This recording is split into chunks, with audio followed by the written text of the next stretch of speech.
Hello toutes, bienvenue dans l'épisode 4 de Je vous ai pas dit, j'adore les films. Tout de suite, on va procéder au tirage du prochain film qui va être critiqué. Je vous cache pas que j'ai très peu dormi parce que j'ai passé la nuit à lire La Passe Miroir de Christelle Dabos. Du coup, j'espère vraiment que ce sera un film pas trop long et avec un peu d'action, sinon ça va être compliqué. Ok, donc c'est parti. Je pioche dans mes petites listes. Hop là, voilà. J'ai deux papiers. Voilà. Et donc, le prochain film qui va être critiqué sera Lou, journal un film. Ah bah, très bien, parfait. Impeccable. En plus, il est très sympa. Et bien, c'est parti.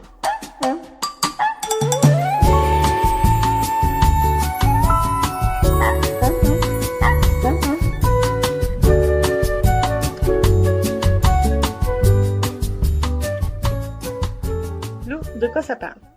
Lou est une jeune adolescente qui vit seule avec sa mère, une nerd un peu paumée. Ensemble, elles ont leur petit univers, poétique et bordélique, leur cocon face à l'absurdité du monde. Lou aime la couture, sa meilleure amie Mina et son voisin Tristan.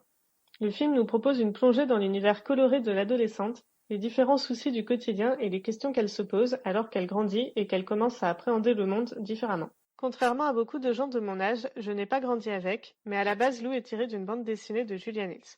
À la sortie du film en 2014, il y avait déjà 5 tomes de la BD et le film reprend les événements des 3 premiers.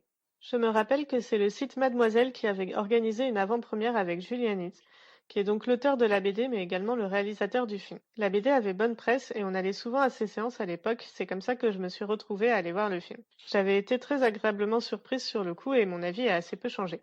On a vu pas mal d'exemples, à l'époque et jusqu'à aujourd'hui, de films qui tentaient d'adapter une de nos bonnes vieilles licences.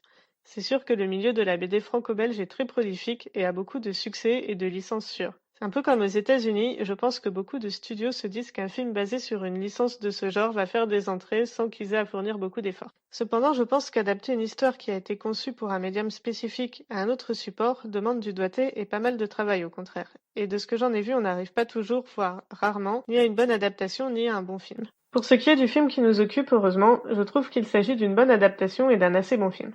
Il y a un travail créatif assez impressionnant derrière. Il y a beaucoup de décors, ils sont tous très travaillés, très fouillés, chaque plan fourmille de 1000 petites idées de mise en scène, de petites idées visuelles, de petits gags.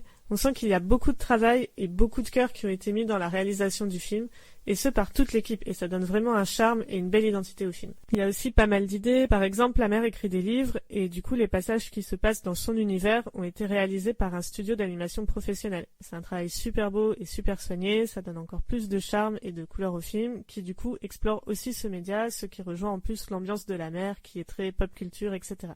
Et pour autant, ils ne sont pas là gratuitement pour avoir un passage en animation, à chaque fois ça traduit aussi l'état d'esprit de la mère et où elle en est dans l'histoire. Dans Crust, son émission sur les adaptations de jeux vidéo en film, Karim Debache pose cette question. Si ça n'avait pas été l'adaptation d'un jeu vidéo, est-ce que le film aurait fait ça comme ça? Je pense qu'on peut facilement transposer cette question aux adaptations de bandes dessinées. Ici, il y a effectivement quelques éléments un petit peu kitsch et des designs de personnages un poil trop caricaturaux. Les tenues des enfants ont du caractère mais elles passent encore alors que celle de la mère fait presque cosplay par exemple. Par ailleurs, le rythme du film souffre également de quelques bizarreries, il y a plusieurs sous-intrigues qui sont assez différentes les unes des autres, et c'est sans doute dû au fait, je pense, qu'on adapte plusieurs tomes de la BD et donc plusieurs histoires différentes. Le film arrive cependant à garder un thème général qui est un peu lié à la famille, aux relations et à la découverte du monde et surtout du monde un peu adulte par Lou. Associé au remarquable travail créatif qui a été fait sur les décors, costumes et ambiance, le film a donc une véritable identité et il existe en dehors de son support d'origine, c'est donc plutôt une réussite à ce niveau. Les acteurs s'en sortent plutôt bien, au casting des adultes on retrouve plusieurs acteurs français assez confirmés qui offrent une performance tout à fait respectable. Ludivine Seigné est parfaite dans son rôle de nerd mal à l'aise en société et Ken Kojandi avec des cheveux s'en donne à cœur joie en bonnet maladroit aux yeux de miche. Les acteurs ados sonnent parfois un peu moins justes, il faut cependant reconnaître que c'est un premier rôle pour la plupart d'entre eux. Comme c'est en français, en plus on se rend plus facilement compte des défauts de jeu et des répliques qui ne tombent pas parfaitement justes. Après, on pourra considérer que ça donne du naturel à leurs personnages d'adolescents qui sont pas toujours bien dans leur peau. Moi personnellement ça me fait un petit peu tiquer, mais bon, on a vu bien pire quoi. Niveau inclusivité, disons qu'on a le minimum syndical, mais il y a quand même un petit effort de fait.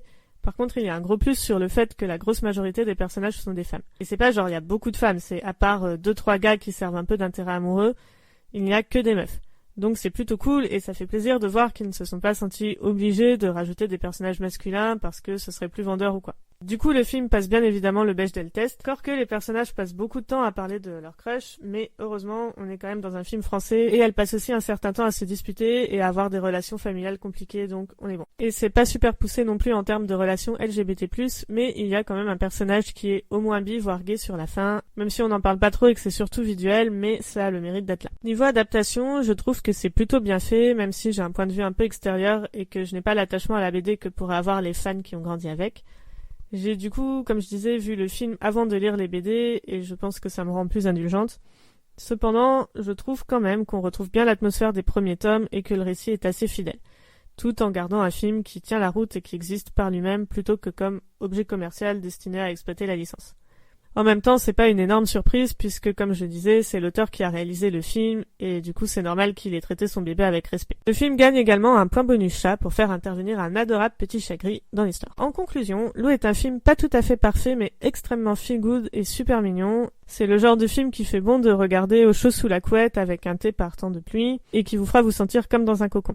Si le récit et le rythme ne sont pas toujours exactement comme il faudrait, il a du cœur et on ne peut que saluer la grande créativité du film à tous les niveaux et le travail soigné qui a été fait. Voilà, merci de m'avoir écouté et à bientôt pour un nouvel épisode.